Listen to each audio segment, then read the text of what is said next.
So what? A box in a box. And a Japanese old sushi? The clutch, unfortunately, is leaving us. Here we've got this mirror-like surface. And we've got a fuel leak. A perfect day for unboxing of that miracle thing. A subscriber sent this to us. I already know what's inside. And if you're curious too, subscribe to the channel, give it a like, and of course, make a nice little donation to the armed forces of Ukraine. And traditionally, enough talking, time to get to work.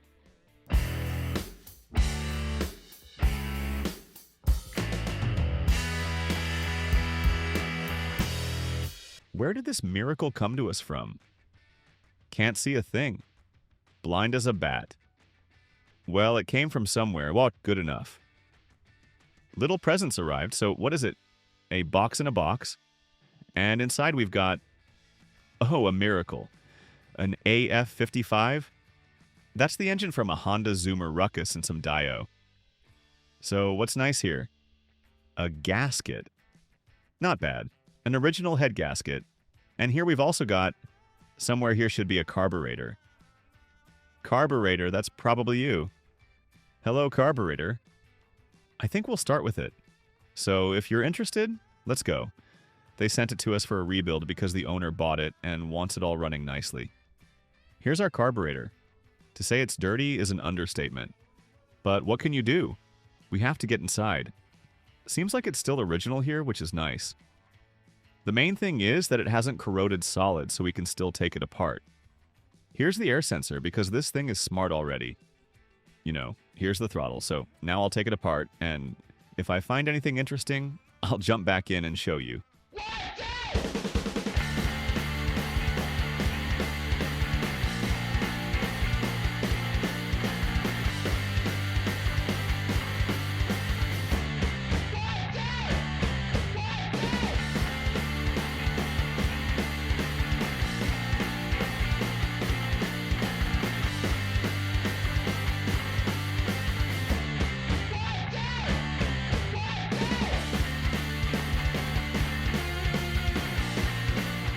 We took it halfway apart.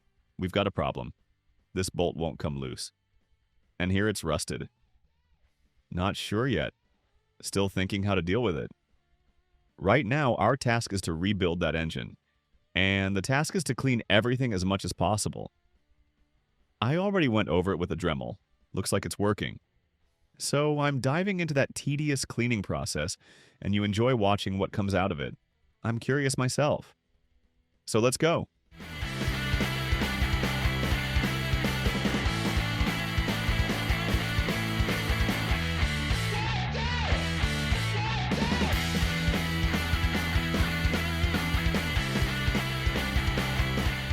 So we went through it, removed all the oxidation, sprayed it with WD-40 right away so it doesn't oxidize again. Just to compare, here's how it was. Here's how it is now. And we need to do the same procedure for the entire carburetor because the owner wants it like new. It'll cost him a pretty penny, of course, but that's what he wants. As for the block, we'll probably just take it for sandblasting. So stay tuned. I'm off to keep cleaning and try to loosen those bolts.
So we cleaned up the lid from all the scale.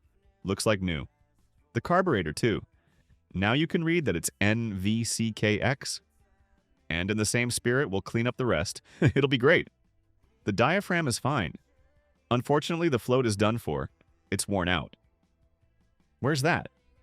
Let me show you the focus. Here's the wear mark. Sadly, the float has to be replaced. After that, everything comes apart and goes back together in reverse order. So I think that's it. Let's move on to the engine. I assembled our carburetor. Still waiting, though. Didn't install the float yet because it's on the way. Oh, a little note. Here, the thread is reverse. I had to remove that bolt because it was stuck. But just so you know, it's reverse thread here.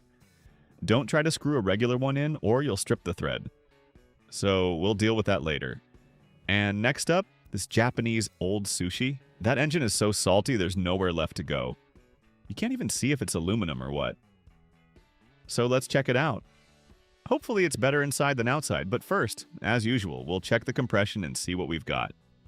Where to dig in and what to tear apart. So let's measure the compression. Okay, got it. So for now we've got 0 compression. Something's knocking in there, but the owner said he'd already opened it up. Looked at the valves. So for now, we'll leave it as is. Next step, we're taking off the magnet, the variator cover, and we'll try to wash everything up a bit. Then we'll see what we're dealing with.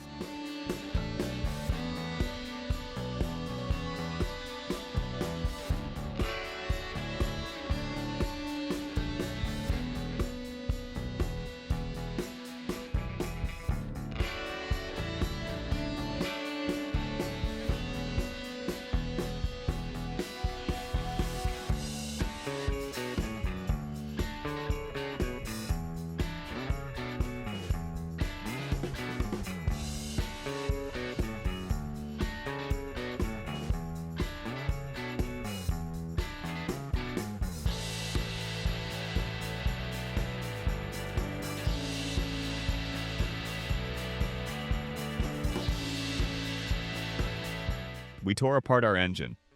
The interesting part is you can just take off the variator cover from the engine like that. But that's where the fun and cool part ends. After that, we might have to split it, might not. We'll see. Well, there's no play in the bearings, so that's good. Another interesting bit, there's no Bendix like you'd usually see in scooters. Instead, the generator does that job. It can spin forward and backward to start the scooter. Fancy airplane tech, basically. As for the clutch, unfortunately it's done for. Don't know if the owner wants to replace it or not, but it's worn down almost flat. We'll see what the owner says. The variator, well, it's kind of okay and not okay at the same time. Weird, it's got wear. The rollers are also squared off, so I think that's going for replacement too. So I'm giving this to Ilya. He'll wash and clean it all up. We'll rinse that block too, and then I'll see what to do with it. We'll pop the head off, check the cylinder, see what the piston looks like. Then we'll know if we need to split it or not. Because there are the bearings and so on. The whole story that's a headache to deal with in our country. So first we clean it all up, then we'll decide what to do next.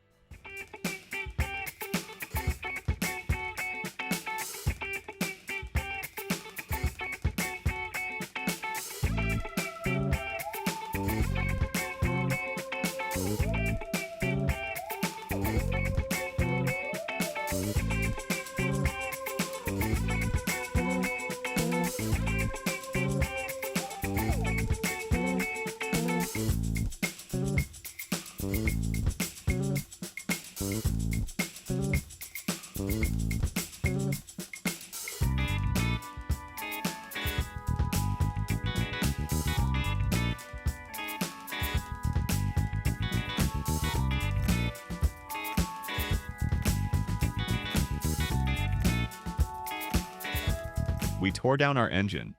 Someone had already put a gasket on it for the second time, but that's no big deal. We'll replace it with a new one anyway. The good news, the rings are in place. Means no one's messed with it yet. The bearings. Quiet. Perfect. Absolutely fine. The crankshaft is in great shape. Amazing news for the owner. The clearance? Well, the clearance is a bit loose. We've got 0.608 slipping in there. Would be nice to have a bit less, but that's not a huge deal. The piston is basically fine. I don't see any major scuffing. So it's good. No scoring or seizing in the cylinder either. The crosshatch is gone, but maybe we can bring it back. So we'll hone it, swap the rings, clean up the piston. I think it'll run a few more seasons just fine. Inside, overall, it's clean enough. The oil was changed, nothing scary in there. Not sure if I can show you how it looks. Here, maybe you can see. The donut is long gone, of course. You can even see the mark where the piston stroke ends, okay? There's still crosshatch there. Then it's polished above that. We can redo the crosshatch. We'll sort that out. The head looks clean too. Nice and tidy. Perfect. New seals, and it'll run. Meanwhile, Ilya cleaned up the variator side. Let me show you. We thought about sandblasting it. But why bother when we can do it ourselves? Just need to go over the tricky spots with a Dremel. But compared to how it was, it's just perfect now. You can even see the serial number again. So I think we'll do the same for the cylinder block. And we'll be good.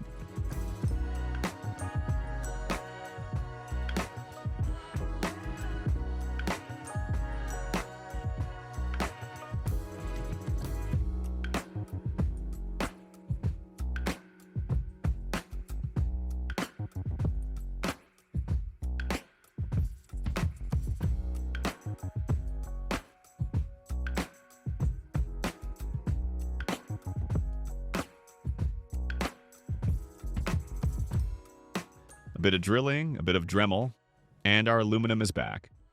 So we saved the owner some money on sandblasting. This is how it looked before, and here's how it looks after cleaning. I think the result is just great.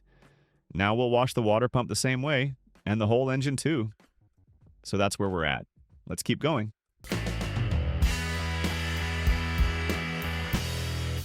All right, our parts arrived. You know where to find the links, as always.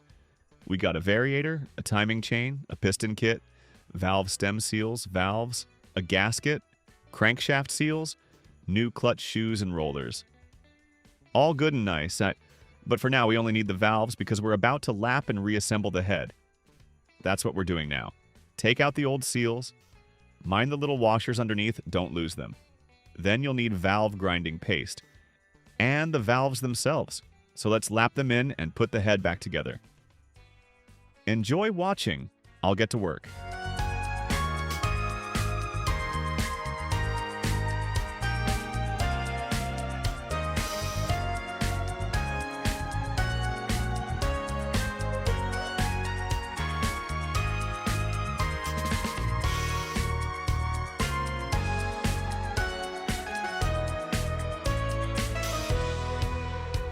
All right, we've finished the head, and the main test is this. Take some fuel or kerosene. They say kerosene works better. And pour it in. Check for leaks. Silence. The intake? Perfect. Now the exhaust. Oh, it spilled over the top but didn't leak through the valves. Excellent. That means we're good to go. The valves are done. We can keep reassembling the head.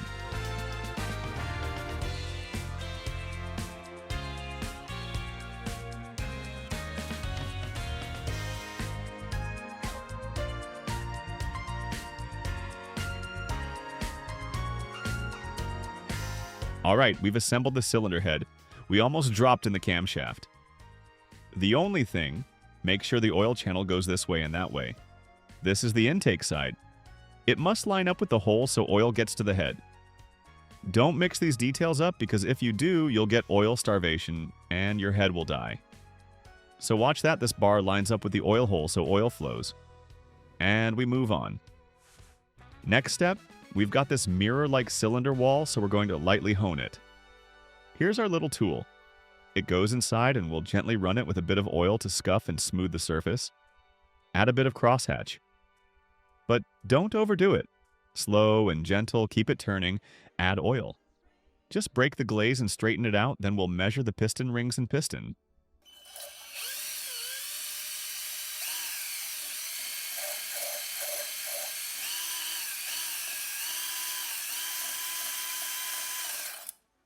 We did it, and now we've got a nice fresh crosshatch. Now we'll wash it all out and measure the ring gap. We take out our rings, full set with the snap ring, piston, pin. Everything as it should be. All right, let's get the rings. Check the gap. We've got a 0.05 millimeter feeler gauge. It barely fits in, which is perfect. Means our clearance is good. So, let's go. Wash everything and we'll put the engine back together.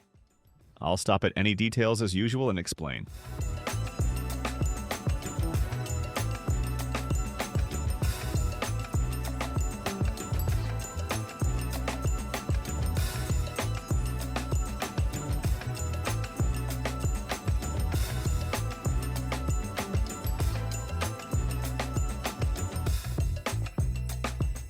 We assembled the piston, mounted it on the crankshaft. Make sure the timing chain seat is opposite the spark plug. That way when you insert everything, your intake and exhaust valves will line up correctly. Also double check that the ring gaps are offset. The Japanese designed it all so it should drop in smoothly.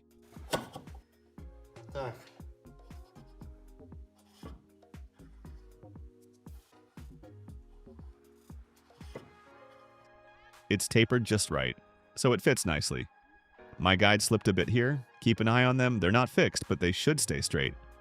All right, that's in. Don't use too much oil yet because the halves are sealed with gasket maker. So let's degrease it all now. Maybe just a drop of oil here and there so you can work with it later. Set it to top dead center and degrease the surfaces. We're using this gasket maker, Victor Rein's High Temp, to make sure it all works well.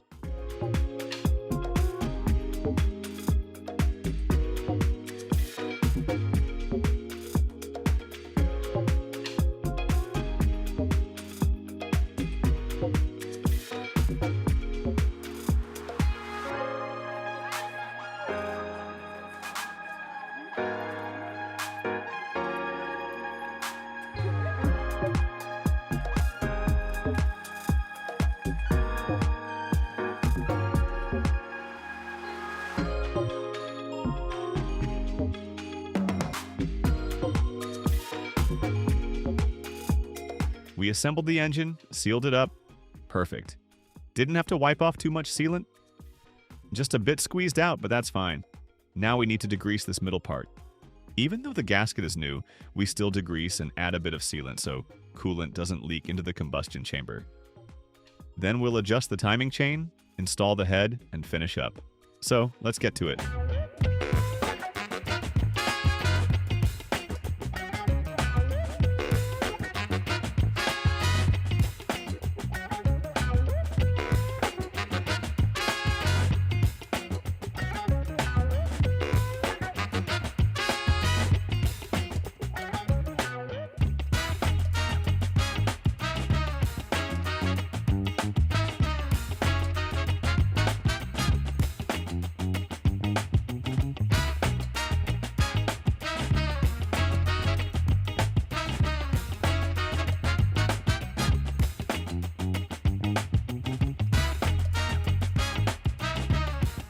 Test compression check.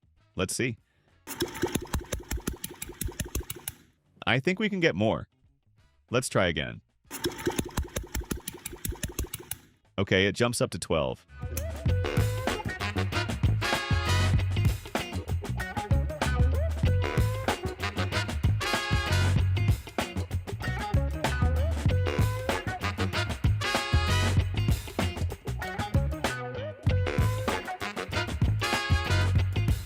We've put together the engine a bit more.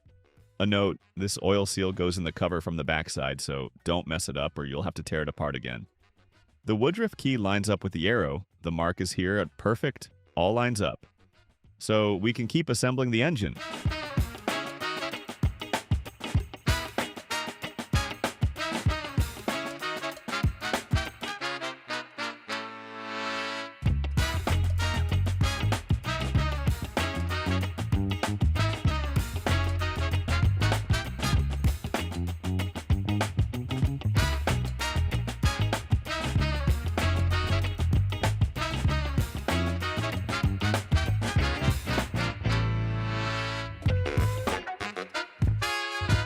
Now it's time for the carburetor. We figured out the main issue. The float has wear. From experience, we know this scooter is really sensitive because air is adjusted automatically by the ECU, but the fuel is purely mechanical. Here's what the wear looks like. I've shown it a million times, but once more doesn't hurt. See that tiny dot? That tiny dot lets through too much fuel and your scooter probably stalls out because of it. But that's no problem for us now. We got a rebuild kit and we've done everything else we needed. All's good. No point replacing anything else. We just need the float and the needle. Those are the two parts we're swapping.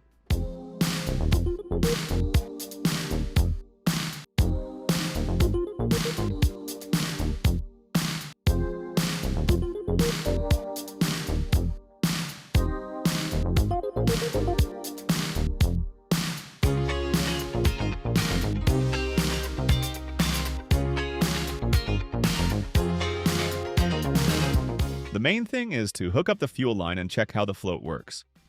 Whether it moves freely, seals properly, everything flows as it should. The main test, blow through. Blow, no blow. That's how it should work.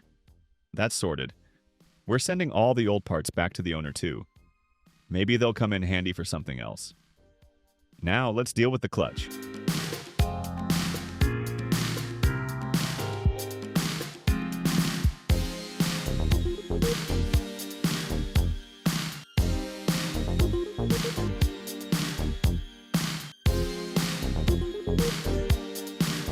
We tore down the clutch. Needed a bit of brute force because here's the thing. The pulley bushing is aluminum, but the clutch is steel, and that steel rusted and expanded a bit so it sticks. I hope the new one fits well. The splines look fine, everything's good. So now we'll clean it up. Normally you don't grease here, but a tiny bit inside won't hurt. These are the main guides. They run on these bits. Where are they? Let's see if I can fit it. Here, like this. So the Variator doesn't use keys and pins, but this Honda setup. Honestly, pretty smart. Works fine. Just a bit boring to take apart. Anyway, let's tear it down, clean it up, and put it back together.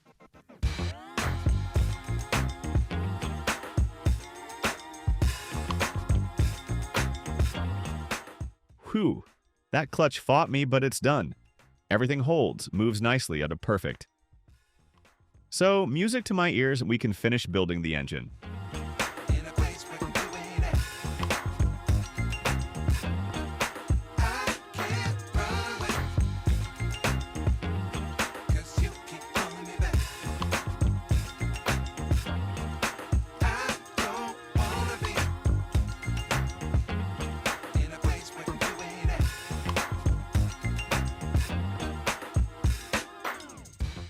Here's how it turned out.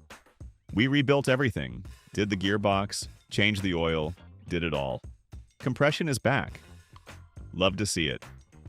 So we're sending it back to the owner. When he installs it, he promised to send us a video of it running. If you like this, hit subscribe, drop a like, and a nice donation for the armed forces. See you in the next episode. Bye, everyone.